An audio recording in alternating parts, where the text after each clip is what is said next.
Hi, it's Steve. Today we'd like to show you how to change the dispenser grill on your refrigerator.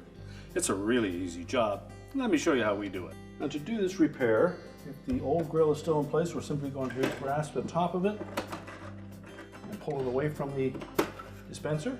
You can then discard it.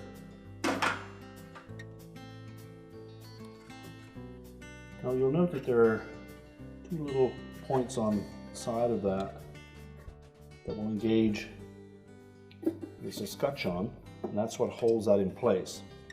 So when installing it, just lay it flat. We'll want to make sure that the lip at the back of that goes in underneath that plastic back as well. So just press it flat until it locks in place, and your repair is complete.